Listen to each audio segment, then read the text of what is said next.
Hello and welcome to the Wisden Cricket Daily podcast. New Zealand lay down another imposing marker, beating Netherlands by 99 runs in Hyderabad. It wasn't a vintage game. In truth, they won't be doing mid-game throwbacks to this one in 20 years' time. New Zealand's top order all got starts, really. The find of the tournament so far in Rachin Ravindra hit a runnable 51 to go with his unbeaten 100 against England. Will Young hit 70.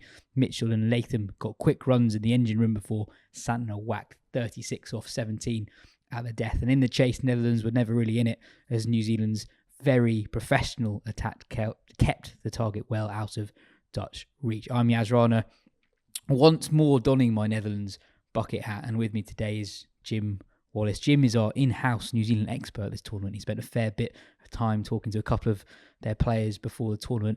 Jim, another comfortable win for New Zealand. If you're a really pessimistic New Zealand fan, I guess you'd say that it was a shame their middle order didn't get a hit against England. They did it here today, which I think just reinforces the view that this is just a very good, well-balanced side. And I thought on what was a pretty slow pitch, Mitchell and Latham were very good at upping the ante in the middle. Absolutely. I mean, I think it's a sign of a side doing well when people start chuntering about the lower to middle order not getting a hit, but I'm sure they will do. It's a long tournament. But yeah, they looked really impressive today in all departments, as they did against England. And yeah, as you say, I've never been to New Zealand, but I've spoken to a lot of Kiwis over the past few weeks. So if they're my side, I'm backing them all the way, and they've started really well. Mitchell is someone who obviously does really well against England, and he continued his form against European sides today. His straight hitting is amazing. He sort of check drives, length balls over the bowler's head for six. And it's a shot that not very many players play. No. They're not, often commentators say when it's a straight six, that was in the slot. But the balls that he hits for six straight really aren't. They're on the up. Yeah. I guess he's got those long levers and he's got a fantastic eye. What he did, he reminds me a little bit of Harry Brook when Harry Brook does that. And Markham did a few. I think it was my moment of the match the other day. He did one where he sort of holds the pose on that check drive. I mean, it's really impressive. But he also hit a really flat, I think he went 7 meters high off the ground and all the way off Van der Muro, I think it was today. Yeah, he's an absolute brute. And as you say, he turns it on against European side particularly. Netherlands were without Logan van Beek today, but it's still a very handy attack. Van Meekeren, De Leader, Dutt, Ackerman, Van der Merwe, 320 odd was still a pretty good score. And there's a point where Netherlands actually did pretty well to slow New Zealand down the last 10. Mark Chapman, Chappers, didn't get going at all at number 7 before Santner picked up the pace at the end, including taking 13 off the last legitimate ball. An amazing uppercut 6 off a beamer, then a 6 off the free hit. We were saying earlier, Jim, Santner's just such a good player, especially in these conditions. He's like a tall Jadeja. He's a very smart bowler, lots of variations without there being much mystery to him. He got his length wrong a little bit in the middle, but ended the day with a fifer. He's a sort of player, I was thinking earlier, he's quite lucky to get a World Cup in India at his peak, because in these conditions, there are very few players like him, really. Yeah, he's dangerous, and sort of he sums up New Zealand, I think, a little bit, in that he's flies under the radar, and then all of a sudden you're like, he's a really consummate performer. He has been for a while, as you say. He was in the white ball stuff over the past few years, and I think it's because he looks so nice and sort of like a little student. I always think he looks like Deirdre Rashid, who I mentioned to you earlier, who any followers of Coronation Street in the 90s will be well aware of the Weatherfield one. But and he bats as well, as you say. He can get some lower order runs. He's got all the variations, all the tricks, and I think he seems like a really cool customer as well. One of the people I spoke to in the lead up to the tournament was Jimmy Neesham, and he said that he hadn't seen Santner in a while, and they got together on the eve of the World Cup in India, and we're talking, and Santner brought up the moment at the end of the World Cup final 4 years ago when he left, or he didn't play at he ducked the last ball. He ducked the last ball of the. And Neesham was sort of saying, how often have you thought about that in the years since? And Santner, do you reckon that's a pointed question? I think probably it was, and that's a lot of the stuff I was talking to Neesham about. But he was saying that Santner, on the flip side to him, who has thought about it a lot, just said, "Nah, mate, I'm not bothered about that. It happened like 6 hours before the end of the game," I thought that was indicative maybe of the sort of guy he is. He just seems to take it all in his stride. And yeah, he's going through a real purple patch at the minute. Yeah, definitely. Just looking ahead to New Zealand's next fixtures, they've got a couple of games against Afghanistan and Bangladesh at Chennai, where Australia played India yesterday, and obviously we saw a lot of turn there. So we think that Ish Sodhi will probably come in for them, maybe for Lockie Ferguson, and maybe Neesham, who Jim just mentioned, in for Chapman, and if fit, Williamson for Young. And I guess, it's interesting comparing this New Zealand side to New Zealand sides of previous tournaments. I think in other tournaments where they've done well, I think justifiably on paper they're about the 4th, 5th, 6th side that manages the tournament well. Whereas I do think this time they just do look in the top 2 sides in terms of management of different conditions and suitability for a World Cup in India. What is your moment of the game? My moment of the game, again, I don't want to hark back too much because I feel like that's there's often a lot of harking back to 2019 because England won, but Bolt took a great catch on the boundary where he did one of these, he stepped over and he chucked it up to himself and he caught it and he did it, carried it off with aplomb, as we might say. But I wonder how often he's practiced those since that time when he trod on the sponge at Lord's 4 years ago. And well, that one today was harder than the one. It was, yeah, 2019. And I was watching the replay and it looked like a man who'd definitely been practicing it. So maybe Glenn Phillips or someone's been doing some fielding practice with him. But yeah, and I mean it's hard to pick a moment in a match like that where it seemed pretty one-sided all the way through. But I guess New Zealand, my boys, they look really comfortable all the way. Do you get a sense that the rest of us think about 2019 on their behalf more than they do? I think so, yeah. And again, that's another thing. I spoke to Devon Conway a few weeks ago and asked him that. So Conway came into the side a year or so after that final, and I asked him what it was like to come into that side where was that loss and that tournament final loss and the one from 2015 hanging over that side a little bit, and he said not really, no. I mean, for some of the guys that were involved towards the end, like your Guptills and your Neeshams and stuff, obviously that was a thing for them, but as a squad it's something they never even spoke about. So I know that for a fact that this time there was no chat about, go on, let's avenge 2019 and all this sort of thing, let's go one step further than the last 2 tournaments, which I think is interesting because I think a lot of sides would use that as fuel to the fire. But again, the Kiwi mentality just seems pretty relaxed. He talked a lot about training really hard, and then in the match you want to be as relaxed as possible, and that's something they all try and do. They try and try and recreate a match in training, and then when it comes to the game, play it like it's training. Sort of just relaxed and try and express yourself is what he kept on saying. So, and him and Ravindra have definitely started the tournament like that. Yeah, it's interesting that in the post-match interviews on the broadcast, they do seem incredibly chilled. Both Santner and Tom Latham don't really seem like guys whose highs are particularly high. They're very level-headed, and that must serve them well in tournament cricket. And we were saying earlier about Southee is sort of a de facto sort of sensei figure for them. So he might not even play, didn't really play in 2019. He's obviously there. And Williamson obviously is still to come back in, but none of them really. It's hard to name a Kiwi player that is a sort of in your face cricketer. They're all a bit of a similar breed. And again, Conway said obviously he's a South African by birth, and he was saying to me that when he came over from South Africa to Wellington, I think it was, sold his car, uprooted his wife, left all his family behind, and he was saying that pretty much as soon as he arrived, the atmosphere within the camp and just around New Zealand cricket in general was one that he could really felt like he could prosper in, whereas perhaps in South Africa cricket was a much more intense thing and something that people took really seriously, and that sort of that pressure dried him up a bit, whereas in New Zealand he feels like he's really been allowed to express himself, and that suited his game. Well, it's an extraordinary story, right? This is a guy who only made his international debut in November 2020. He's 32 years old, and he's a proper all-format Titan. We were looking at his numbers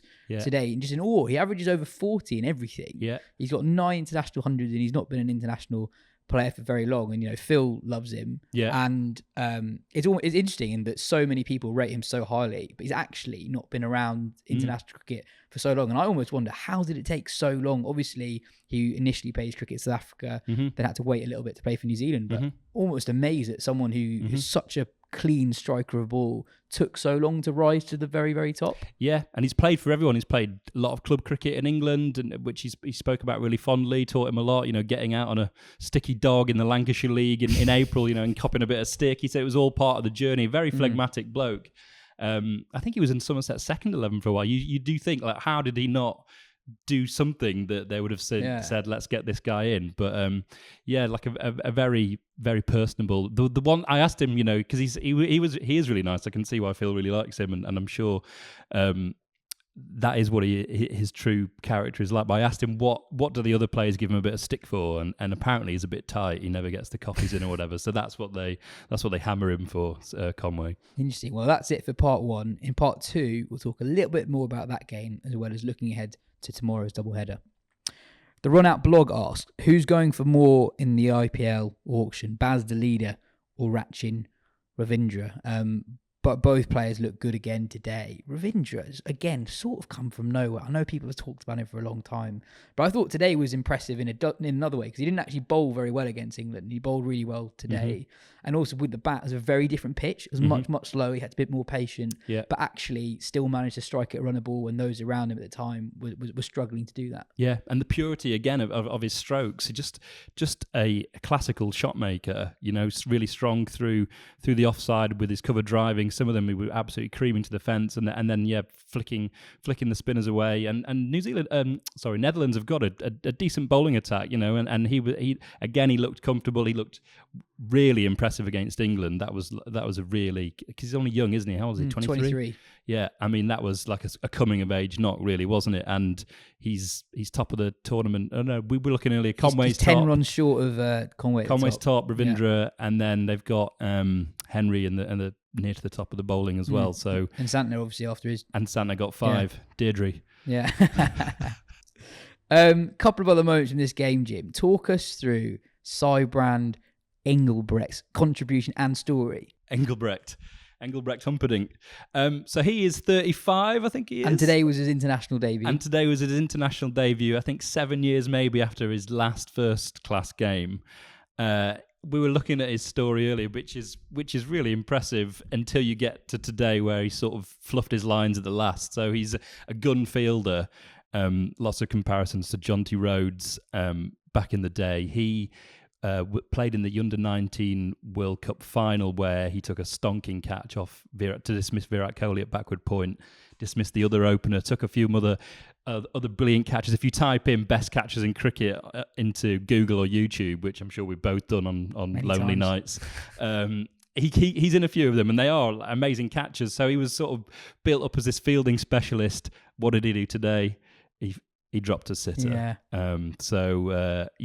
Short mid wicket, wasn't he? Yeah, it was Mitchell on 22, relatively straightforward chance. I actually thought he batted all right towards the end, came in as basically a specialist number 7. Yeah, he's one of those World Cup stories. I mean, maybe he will play. I mean, he's surely going to play a few more games. Maybe he will show off his fielding credentials and pull off an almighty backward point screamer. But yeah, he put it down today, so I felt bad for him. But amazing name and good story. Yeah, a name to watch, no doubt. There was a controversial moment later on in the game where it looked like Ravindra picked up a wicket. He saw Engelbrecht come down, fired in a wide delivery, but TV umpire Joel Wilson overturned the decision, to the fury of the commentary duo of Ian Smith and Waqar Younis. Smith at one point said the umpires just can't help themselves from interfering, just like in rugby union, which shows where his mind is at the moment with the Rugby World Cup going on. I didn't really think much of it at the time, because Latham's glove was just behind the stumps when he collected the ball, and the ball nestled in his gloves. And Ben was actually out of the room at this point, but when I explained what happened, so Latham's gloves were in front of the stumps, but then behind when the ball hit his gloves. Ben instantly knew that Wilson was right and the commentators were wrong, because Law 27.3 on the position of the wicketkeeper states the wicketkeeper shall remain wholly behind the wicket at the striker's end from the moment the ball comes into play until a ball delivered by the bowler either touches the bat or person of the striker or passes the wicket at the striker's end. In the event of the wicketkeeper Contravening this law, the striker's end umpire shall call and signal no ball as soon as applicable after the delivery of the ball. So it doesn't matter that Latham's gloves were behind the stumps when he collected the ball. They were at one point in front of the stumps, so therefore it is a no ball. So the commentators got that wrong, which understandable. Not everyone is Ben and knows the laws. But I thought it was actually quite poor that having gone so hard in on Wilson, they then didn't correct it. And there was quite a lot of cricket left after that. And there wasn't that much happening either because the result was dead set. You'd think that they'd have a cheeky look and just clarify before they went all in, or then, some poor runner would have to go up to them and say, sorry guys, you got this wrong. I think completely fair enough that they didn't know the law straight away, but not fair enough that no one checked that it was wrong. It's one of the few. So the commentator's wrong, and actually, it's proving the umpire's right. More importantly, absolutely. Maybe they'll come out in the next game and say sorry. Official apology. Yeah. I've actually done that in a game. Oh yeah. And it was a guy that got 100, and I was so keen. I was doing some part-time keeping behind the stumps.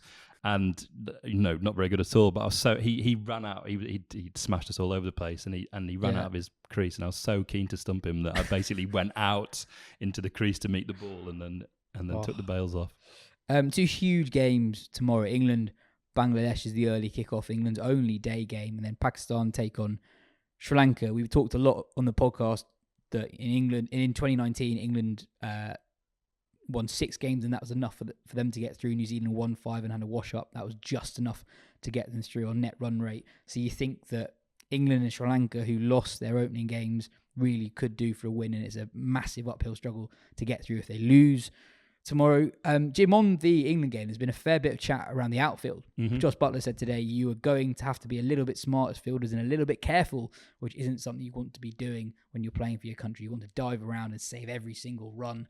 It does seem pretty poor that there's a World Cup game where there are concerns like this around the outfield. I mean, we saw Bangladesh and Afghanistan play on the same ground earlier in the tournament, and Mujib had a pretty nasty fall when trying to retrieve the ball around the boundary. So that's obviously a concern, and it's not great that the players are having to think about it before the game's even started. And I wonder if it will affect their selection. I mean, Stokes is probably not going to play, but I wonder if he was fit, that would have come into it, because if anyone is carrying a niggle, and maybe a few of them are, then you don't really want to be sprawling around on a really sandy outfield. And I saw those images of all the sand come up, and it looked pretty horrible. And I'd seen a little bit on social media of people like Simon Jones, who obviously his knee got caught in the pitch and pretty much ruined his career for 4 or 5 years, and saying, it's not really good enough that you're expecting players to, because you would be reticent, right, after seeing that. It's like seeing a car skid in ice or whatever. You suddenly become a little bit more, and maybe it won't come into it at all, or maybe it will be. I text a few of the press pack who were out in Dharamshala today, and they were saying that they hadn't been allowed near the pitch outfield, which is interesting in itself, I guess. Normally they would probably have a little wander around, but maybe saw a couple of them take sneaky, very zoomed in pictures. You could see the pixelation, which makes everything look rubbish anyway. Like grass just looks like grass when it's that zoomed in, but it looks really sandy, and I guess it'll be interesting to see how that one unfolds, because obviously it's a super scenic ground. It looks lovely. It's got a history there, and it's up in the Himalayas and stuff. But if the actual facilities aren't great, then you don't really be wanting to play a World Cup match in those conditions. Have a test match in the Highlands if that's what you care about. As you say, Stokes very unlikely to play. Jim, what do you make of that first game of the tournament, that defeat to New Zealand? And do you think we'll see any personnel changes for England tomorrow? Obviously, hard to change much if Stokes is out injured. But overall thoughts of that first game. I think they'll play. Maybe Topley might come in. I'm not sure exactly how. Maybe they're getting the intel on the pitch, but I just thought England again fluffed their lines in a match that really mattered, the opening match of a World Cup, and almost like they've been rope-a-doped by New Zealand in that. Obviously in the white ball stuff over here at the end of the summer, New Zealand looked off the pace and England looked a pretty good outfit, but then when it really mattered, New Zealand upped their game, and Butler's side maybe looked a bit flat and a bit off the pace. And it'll be interesting to see how that goes throughout the tournament, because if you lose another one, then they're starting to look into. I know they lost 3 again, harking back to 2019, but you start to rely on other people to mess up, big sides to mess up, or maybe the top two sides pull away and it's a bit of a dogfight in the middle. So, I mean, yeah, and Bangladesh aren't to be underestimated at all. So it'll be really interesting. I think there will be nerves around, but as far as selection goes, I'd play Milan, I'd play Brook. They played all these guys, right? They just didn't. It was a stuttering performance, so maybe and if it is a bit of a dodgy outfield, and I don't know what the deck is. There any chat about the actual wicket itself? Is it supposed to be a decent wicket? Yeah, so a lot of the pre-tournament chat was this is a pitch that has got good pace in it, should be hard, should in theory be the sort of pitch that actually England would like to play the Asian sides on. I think they've got a similar wicket lined up for their game against Sri Lanka, I think. From the first game, it was sort of hard to work out because that was the game where Bangladesh bowled Afghanistan out for 156 and their spinners took wickets. Mahedi took 3, Shakib took 3, but from memory it wasn't ripping loads. It was hard to work out how much it was the Bangladesh bowlers, the Bangladesh spinners versus the Afghanistan batters getting themselves out. Rahmat Shah played a shot which probably wasn't the wisest when Afghanistan had just were in a decent-ish position. So in theory, it's a sort of wicket that should suit England. And in the warm-up game between the two sides, the extra pace and bounce of England's bowlers caused problems. So Reece Topley took a 3-foot, so I'd expect him to come in. I was sort of surprised he didn't play the first game. Me too, yeah. But, Bangladesh are quite an interesting side in that they've probably got the best pace attack they've ever had. They've got Taskin, Shariful and Mustafis are all good. And also because Mahedi and Shakib both bat in the top 5 at the moment, they've got 2 proper bowlers in the top 5, which means they can either play an extra specialist bat at 7 or an extra bowler, depending on the condition. So they're a pretty handy side. They had quite a build-up to the tournament, but it sort of feels like not everything is falling into place at the same time, but they probably look a little bit stronger on paper now than they did a month or so ago. Yeah. And so flipping it back on you, what do you think? So why do you think the reasons of England's poor performance was? Do you think it was just a blip, or do you think it's indicative of something else? You think they're slightly over the hill, or? I mean, I've deferred to Owen Morgan a lot of it. I think not only is he an expert in limited overs cricket, he's an expert in this particular in the side, and he said basically every time Sky put a microphone in front of his mouth, he said that England probably didn't go hard enough with the bat, which I know a lot of England fans watching that were probably saying they were too aggressive at times in terms of how they lost some wickets, but actually some dismissals look like players are going too aggressive when they're actually not. So for example, Bairstow, when he chips one to long off, modern England players probably say, why didn't he whack that? Whereas that was a check drive. It's like, what are you trying to do? Similarly, Livingston got out check driving a ball from Trent Bolt, so sort of caught in two minds almost. So there's that. I do think, and I think the batting is sort of a blip. I think that just does happen sometimes. New Zealand bowled pretty well. I think more worrying was just how dominant that Ravindra and Conway were. And actually, longer term looking ahead in the tournament, I think they'll probably address the batting. I'm sure they'll be fine over the course of 8. Yeah, with the bowling, it was concerning. The bowling is a little bit concerning. Wokes had a poor game. Wood had a poor game.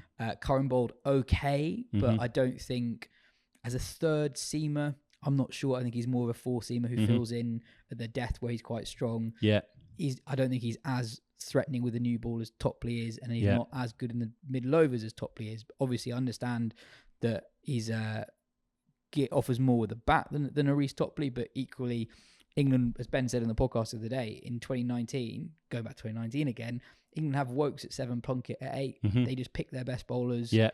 And right, we back our best bowlers and our best batters to win us the game. They had Plunkett. Not actually what England did in the first game. So it'll be interesting to see if they redress that balance tomorrow. Anyway, absolutely huge game tomorrow. Cheers for your time today, Jim. Cheers. I'll be back tomorrow with Mark Butcher and Phil Walker to see if England can get their campaign up and running against Bangladesh.